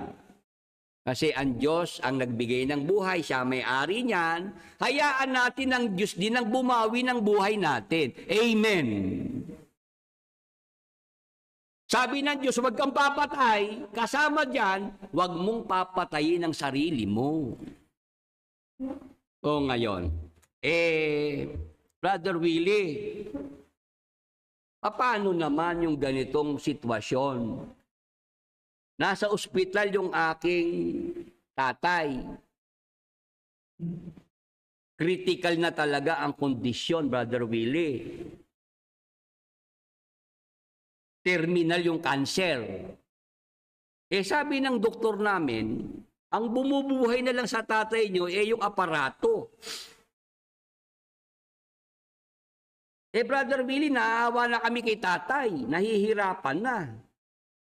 Pwede bang na lang yung euthanasia? Mercy killing. Hello? Aware po ba kayo doon sa term na euthanasia? Mercy killing na para daw matapos na ipaghihirap nung nasa ospital na naka-aparato na lang. Pag-usapan yung ikang mga anak, sabi ng doktor, kung sino si inyong magkakapatid ang huhugot. Noong yung plug, para i-off na yung life support, yung aparato. Ngayon po mga kapatid, paano yun? Pumapayag ba ang Diyos diyan sa tinatawag na euthanasia o mercy killing? Sige, hingan ko po ng comment ang mga nasa Facebook, nasa YouTube. Maganda po ba ang ating paksa? Meron po ba tayong natututunan? Yun ang sitwasyon. Yung nasa ospital, malaki na ang gastos, ano po? Sabi ng doktor, tatapatin ko na kayo. Ang tatay nyo, yun na lang talagang life support ang bumubuhay sa kanya. Pag-usapan nyo magkakapatid kung sino sa inyo ang malakas ang loob na huhugutin yun para matapos na paghihirap ng inyong tatay. Pabor po ba kayo doon sa euthanasia o mercy killing, mga kapatid, mga ka-Bible study? 69 ang nasa YouTube Live, Facebook Live po, 18. Sige po, nag-iintay po ako ng inyong sagot dyan.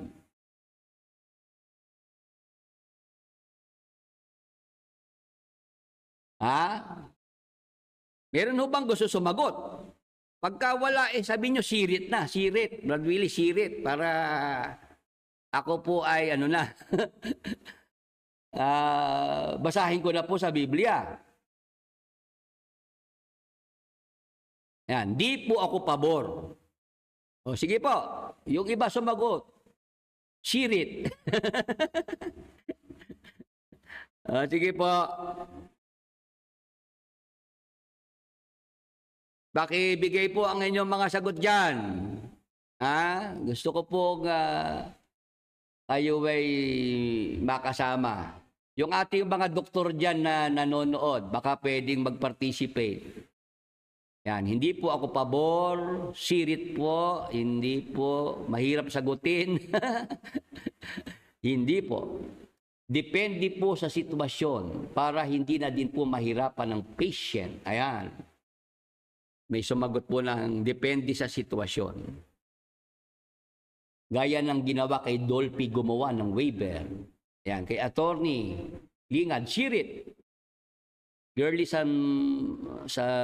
Maniano, sirit na po. Yan. Yung ating mga doktor dyan, baka gustong sumagot.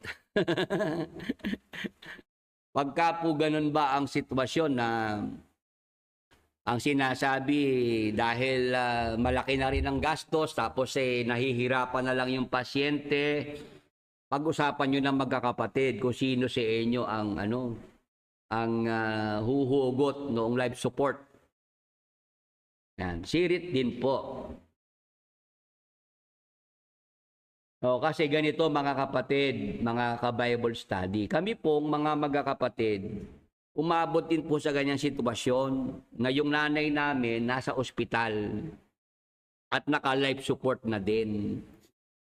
Kami po ay tinapat ng doktor na ganyan na lang ang nanay ninyo.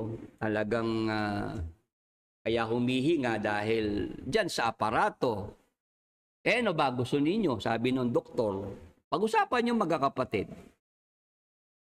Di kami pong mga magkakapatid nag-usap-usap. Paano ka ako gagawin natin?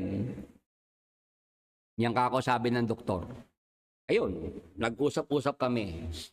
Ang aming napagkaisahan, hayaan lang. Walang gagalawin. Kung saan umabot si Mami, hanggang doon siya. Pero para meron tayong gawin dyan na meron isa sa atin ng huhugot ng life support, walang gagawa sa atin ng ganyan. Yun ang sabi namin sa doktor. Dok, hayaan lang po natin. Hanggang saan umabot ang aming nanay. Ayun, pagkatapos po namin mag-usap magkakapatid, ilang oras lang po, bumigay na rin. Hindi namin ginawa yung yung aparato aalisin namin sa kanya. Hindi. Yun po mga kapatid, yun yung nangyari. Karanasan namin sa aming nanay nung siya po ay nasa ospital. Ulitin ko lang wala hong ginaso si Brad Eli sa pagpapa-ospital sa nanay ko. Wala rin siyang ginaso sa pagpapalibing sa nanay ko. Yung mga sinabi niya nung araw, na siya ang ospital, gumaso sa ospital, nagpalibing sa aking nanay, hindi totoo yun. Gusto lang talaga akong pasamain ni Brad Eli sa mga miyembro. Walang utang na loob yang si Willie Santiago, ang nanay niya na may sakit. Si Brad Eli ang gumaso sa ospital. Si Brad Eli ang nagpalibing. Hindi ho totoo yun. Ako po, noong naglaylo na ako bilang tagabasa sa MCGI, hindi na ako aktibo, nag-focus ako sa negosyo. Meron naman pong kinikita nung panahon na yon. Kaya sa pagpapa-ospital, wala kaming problema sa gastos. Ngayon, doon naman sa pagpapalibing, ako po'y maagang kumuha ng lupa dyan sa Mount Zion. Hinulugan ko for 5 years. Dahil nga, kailangan mapaghandaan din yan eh. At nakikita ko nga na unti-unting humihina na yung katawan ng aming nanay dahil nga may sakit. O kaya yung issue na yan sa Siena Hospital at nalibing, wala nung ginaso si Brad Eli. Wala. Si Brad Eli talagang yung pagsisinungaling, normal na lang sa kanya yun. Oo. Kayang-kaya niyang gawin yun. Oo. Hindi totoo yun.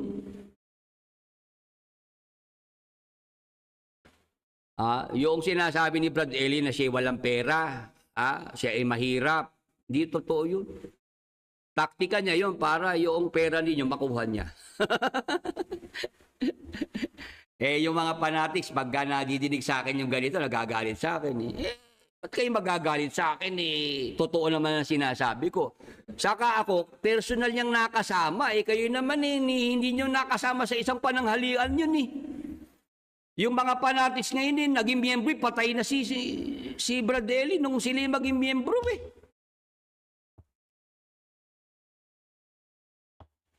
Yan nililiwanag ko lang po yung issue na yan. Ngayon, puntahan na natin yung tungkol doon sa euthanasia. O biblical ba yung euthanasia, mercy killing, na dahil naawa ka doon sa tao, ikaw na ang kikilos para matapos yung kanyang buhay, yung kanyang paghihirap. Basahin natin. Dito po sa isang talata ng Awit, 139:16. Magandang balita, Biblia na salin. Ako'y iyong nakita na, sabi ng Haring David, ako'y iyong nakita na, hindi pa man isinilang, sabi niya sa Diyos. Batid mo kung ilang taon ang haba ng aking buhay. Pagkat ito'y nakatitig sa aklat mo na talaan, matagal ng balangkas mong ikaw lamang ang may alam. Ano po ang naiintindihan ni David tungkol sa kanyang buhay? Sabi ng Haring David, ako'y iyong nakita na hindi pa man isinilang. Batid mo kung ilang taon ang haba ng aking buhay. Pagkat ito'y nakatitik sa aklat mo na talaan, matagal ng balangkas mong ikaw lamang ang may alam. Ito mga kapatid, mga ka-Bible study, ang dapat nating maunawaan. Pagdating sa buhay natin, alam ng Diyos kung hanggang saan yan. Alam ng Diyos kung ilang taon ang haba ng ating buhay. Tama po. Wala sa atin yun, hindi natin alam yun. Amen. Diyos lamang po ang nakakaalam kung ilang taon ang ihahaba ng ating mga buhay dito sa lupa. Kaya wag nating panghimasukan yun. Lumalabas kasi pag ginaba mo yung euthanasia o mercy killing, pinanghihimasukan mo na yung para sa Panginoong Diyos. Amen. Anong katunayan na ang Diyos lamang po ang nakakaalam po ng haba ng buhay ng tao dito sa lupa? Sa Job 14:5, magandang balita, Biblia. Sa simula pa'y itinakda na ang kanyang araw. Ang tao po tinutukoy dito. At bilang na rin ang kanyang mga buwan. Nilagyan mo na siya ng hangganan na hindi niya kayang lampasan. Mga kapatid, mga ka-Bible study, sang-ayon po ba tayo dito? Ang buhay natin, may hangganan yan. Hindi tayo makakalampas sa hangganan na yun. Hanggang doon lang talaga. Amen. Dahil ang Diyos, itinakda na po ng Diyos yung mga araw natin, yung mga bilang ng mga buwan natin, yung buhay natin dito sa lupa. Kahit ang mga doktor man, sumasang-ayon dyan, tama po. Alam nila na ang Diyos lang ang talagang nakakaalam kung gaano pa ang haba ng buhay natin dito sa lupa. Kaya kahit po yung euthanasia o mercy killing, hindi po dapat yan sa mga Kristiyano, sa mga tunay na Kristiyano. Kasi sinasabi po sa Biblia, di ba may kasabihan din, habang may buhay, may pag-asa. Tama po. Habang may buhay, may pag-asa. Kung gagawin mo yung euthanasia, mercy killing, di inaalisa mo na ng pag-asa po yung tao na yon, di ba? May buhay pa may pag-asa pa. 9:4 ng Ecclesiastes. Basahin po natin ang nakasulat, mga kapatid. 9:4 ng aklat ng Ecclesiastes. Sapagkat sa kanya na napisan sa lahat na may buhay ay may pag-asa. Pag may buhay pa, may pag-asa pa rin. Amen. Dapat ganun tayo, mga kapatid. Huwag nating pangunahan ng Diyos. Tama po.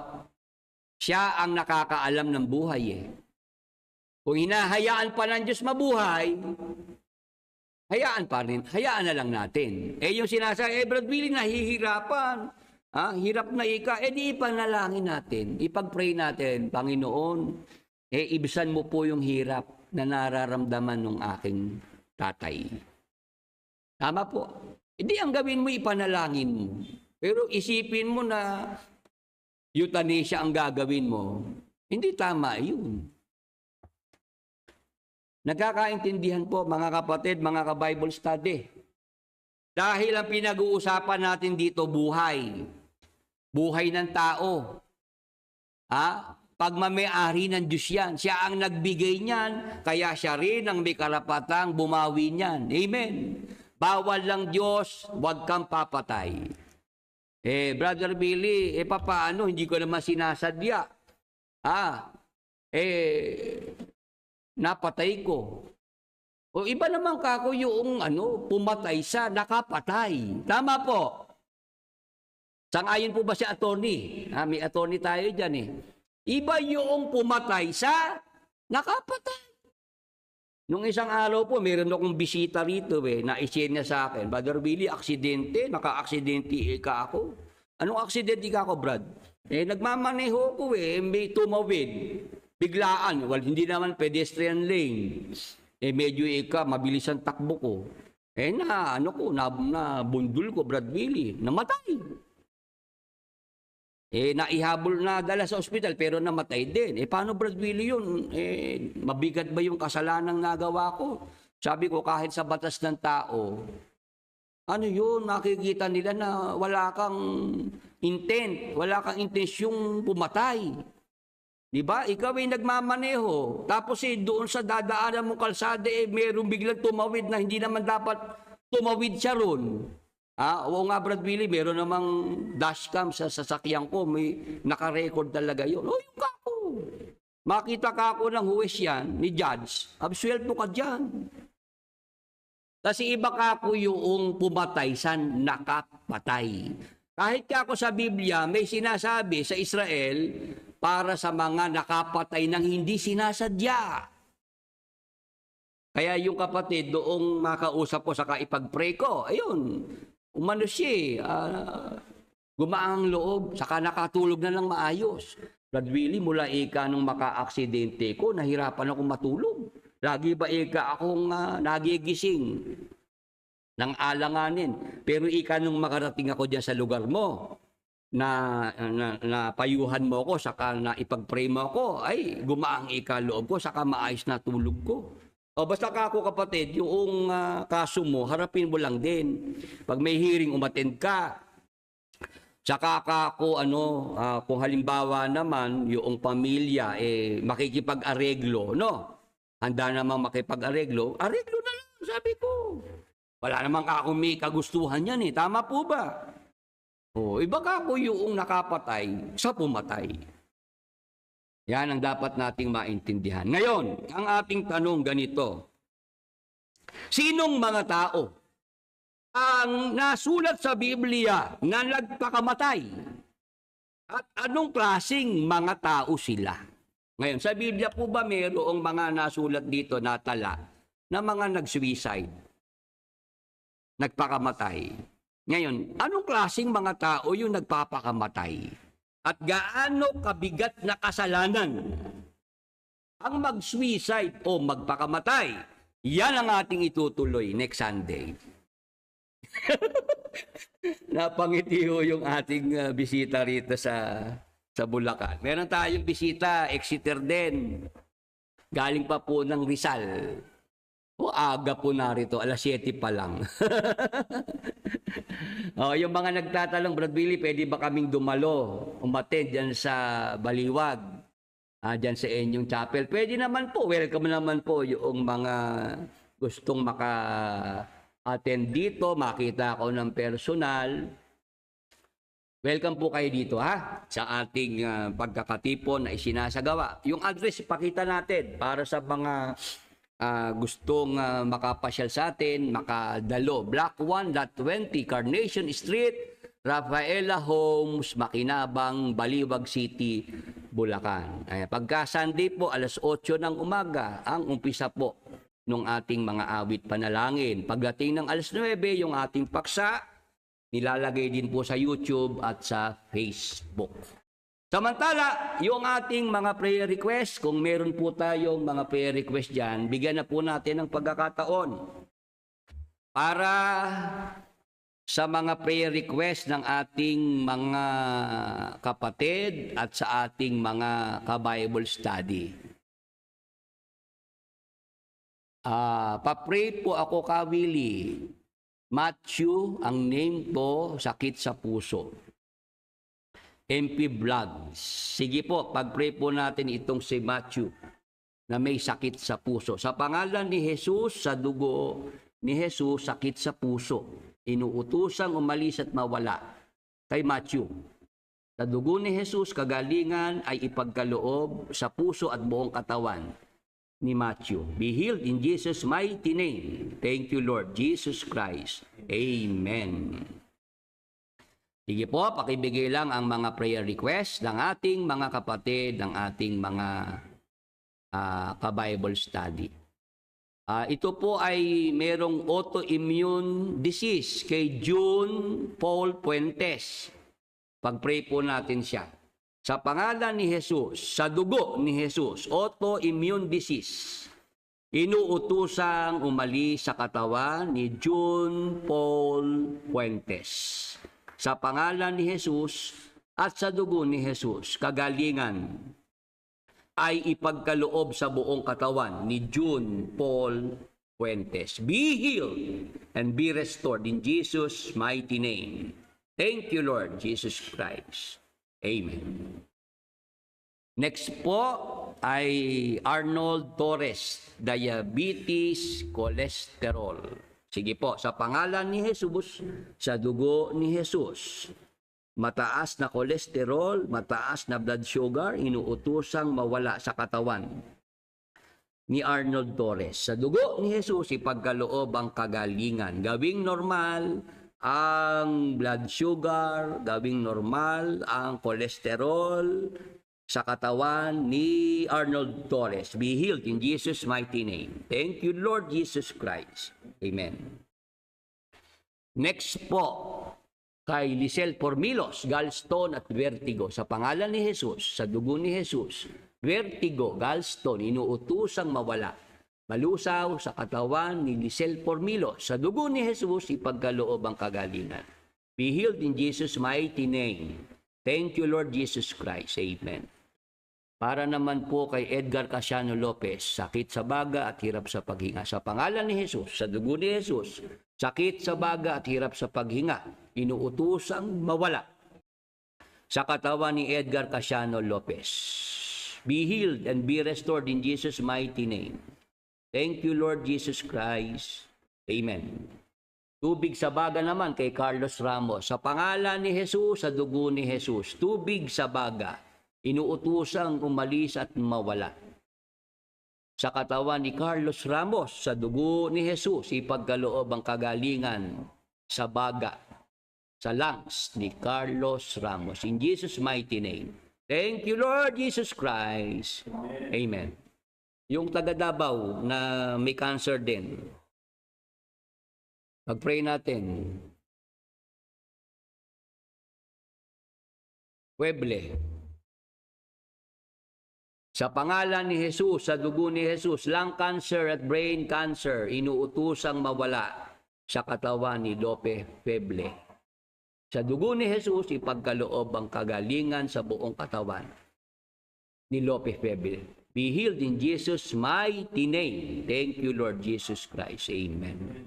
Ruby Morada, high blood at vertigo. Sa pangalan ni Jesus, high blood, vertigo, inuutosang mawala kay Ruby Morada. Sa dugo ni Jesus, ipagkaloob ang kagalingan kay Ruby Morada. Be healed in Jesus' mighty name. Thank you, Lord Jesus Christ. Amen. Kay Samber Puentes, stroke, diabetes. Sige po.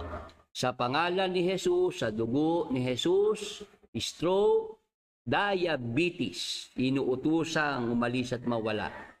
Sa katawan ni Brother Samber Puentes, sa pangalan ni Jesus, sa dugo ni Jesus, pagkaloob ang kagalingan, kasiglahan at kalakasan sa buong katawan ni Brother Samber Puentes. Be healed in Jesus' mighty name. Thank you, Lord Jesus Christ.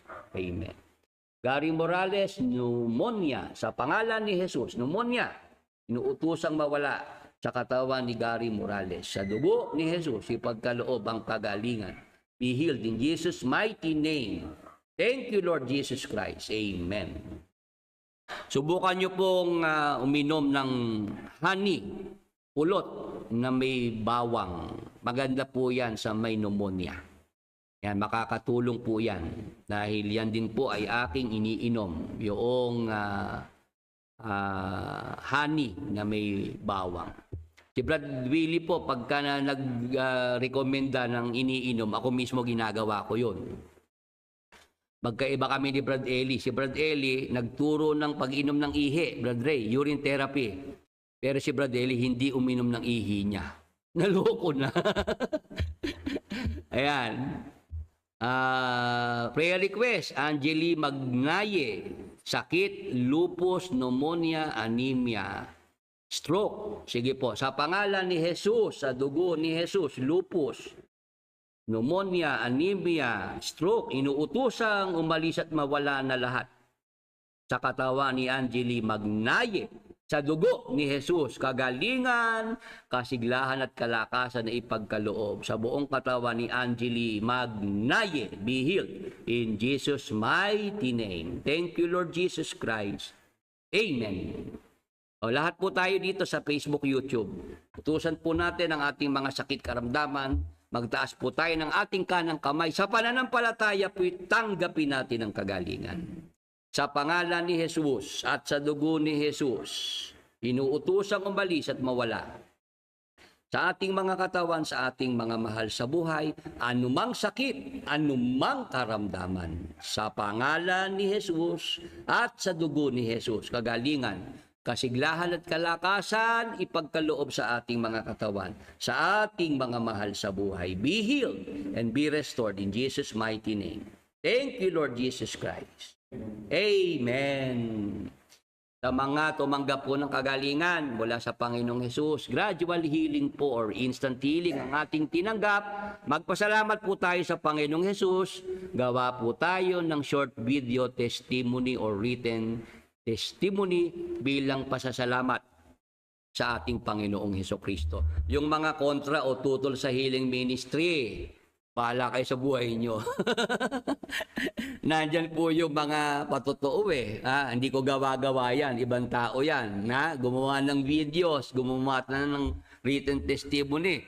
Nagpapatunay na sila nga po'y pinagaling ng Panginoong Hesukristo. Pag di pa kayo naniwala, ayun na, may problema. Tama po ba? Ako, hindi ko pinoproblema yung mga hindi naniniwala kasi kahit nga sa panahon ni Jesus Christ, hindi siya pinaniwalaan. Tama po. Si Brother Willie pa hindi paniwalaan ngayon. Kaya yun maaga kong tinanggap. Acceptance lang naman po yan, mga kapatid, mga ka-Bible study. Yung mga exiter na ngayon nasasaktan ng kalooban, nagdaramdam dahil sila ina-isolate na, pinapalayuan na, pinaiiwasan na. Acceptance lang po yan. Pagka po natanggap niyo po na ganyan talaga ang nangyayari ngayon sa kasalukuyan, masasanay din kayo. Tama po ba? Okay, napagsanayan ko yan Sabi ko nga sa mga exiter, swerte nga kayo ngayong mga exiter Pag alis nyo si MCGI, sasaluhin kayo ng Broccoli TV. Sasaluhin kayo nila Post and Pander, nila DK, sasaluhin kayo nila CJ Perez, ni Brad Badong. Ang daming mga sumasalong mga exiters Pero nung 2009 na ako'y nag-exit, ako lang mag-isa. Totoo yun mga kapatid, ako lang. Wala pong support group, pero I made it through the rain. I kept my word protected. I made it through the rain. I kept my point of view. I made it through the rain. Ayun, naging paborito ko yung abit na yun Nalampasan ko yun kahit ako mag-isa lang. Dahil sa Diyos, sinamahan ako ng Panginoon. Amen. May Diyos po mga kapatid. May Diyos po. Siya po ay aking naranasan at napatunayan. Kaya hanggang ako'y mamatay, hindi po pwedeng ako makumbinsi ko walang Diyos. Sige po mga kapatid, mga ka-Bible study, tayo po ay magtatapos na sa pamamagitan po ng isang closing prayer. Inaanyayahan ko po kayo para po sa isang panalangin ng pagpapasalamat.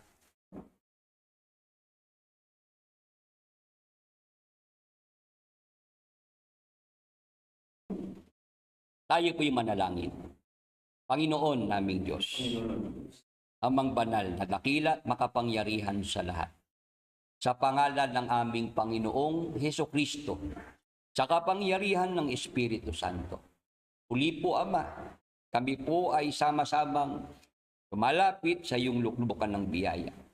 Sa dugo ni Jesus, salamat po, Ama, sa mabuting pagkakataon na kayong umaga, pinagkaloob mo po sa bawat isa sa amin na muli po kaming makapag-Bible study. Kami po'y matuto ng iyong mga banal na salita. Aba, salamat po. Ngayong umaga, tinuruan mo po kami na pahalagahan ang hiram na buhay na ipinagkaloob mo po, pinagkatiwala mo sa bawat isa sa amin. Ama, tulungan mo po ang bawat isa sa amin na ang buhay na ito ay amin pong magamit ng wasto. Maipaglingkod po namin sa iyo, Ama, ang buhay na kaloob mo po sa bawat isa sa amin. Ama, sa mga oras na ito ay aming idinadalangin sa iyo. Ang lahat ng aming mga nakasama sa Bible study ito, ang aming mga mahal sa buhay, mga kaibigan, maging ang aming mga kaaway. Maawa ka po sa kanilang lahat. Bigyan mo po sila, Ama, ng pagkakataon na ikaw ay kanilang makilala at mapaglingkuran. Tulungan mo po, Ama, na maunawaan nila ang iyong banal na kalooban. Sa lalong madaling panahon, Ama, matawag mo rin sila at makasama po namin sa aming mga ginagawang paglilingkod sa iyo. Mapagpalain mo po ang iyong banal na gawain, ang pangangaral ng iyong mabuting balita. Tulungan mo po itong makapagpatuloy. Lakipan mo po ng iyong mga himala, ng iyong mga pagpapagaling upang ang iyong kabutihan, ang iyong pagmamahal ay maranasan ng aming mga kapwa-tao. Maging daan po ito ng kanilang pagbabalik loob sa iyo. Ama, magpadala ka pa ng mga manggagawa na makakatulong sa pangangaral at tumawag ka pa ng karagdagang mga kapatid na magtataguyod sa iyong banal na gawain. Ama, sa mga oras na ito, idinadalangin din po namin sa iyo ang aming bansa. Ang marami po naming mga kababayan na nasalantan ng mga bagyo at ng mga baha. Maawa ka po, Ama, sa aming mga kababayan dumaranas ng mga kahirapan. Nakakaranas ngayon ng mga kalungkutan. Abutin mo po sila ng iyong mapagpalang mga kamay. Aliwin mo po sa kanilang mga kalungkutan, sa kanilang mga kapighatian, at patuloy mo po, Amang, bigyan ng pag-asa ang kanilang mga puso. Ama, ipagkaloob mo po sa pangalan ni Jesus ang iyong proteksyon at pag-iingat sa aming bansa. Sa mga madadaanan po, sa mga lugar na madadaanan ng malakas na bagyo na paparating, ikaw lamang po, Ama, ang tanging inaasahan ng aming mga kaliitan. Alam po namin, Ama, na kailanman ay hindi ka po magpapabaya sa bawat isa sa amin. Ama, sa umaga pong ito, lahat ng aming mga kabalisahan, lahat ng aming mga problema, ipinagkakatiwala na po namin sa iyong mapagpalang mga kamay. Sa dugo ni Jesus, ipagkaloob mo po ang mga agarang mga sagot sa aming mga kanikanyang mga problema. Patuloy ka pong magpagaling ng aming mga sakit at mga karamdaman, ng aming mga mahal sa buhay. Patuloy mo pong pagpalain ang buhay ng bawat isa sa amin sa pangalan ni Jesus at sa dugo ni Jesus. Ama, sumasampalataya kami ng buong puso sa umaga pong ito, higit pa sa aming mga hinihingit iniisip, ay pinagkaloob mo na po sa amin ang lahat ng kasang-ayon ng iyong banal na kalooban. Salamat po Diyos, Ama. Salamat po Diyos, Espiritu Santo. Salamat po sa pangalan ng aming Diyos at Panginoong Jesucristo. Amen.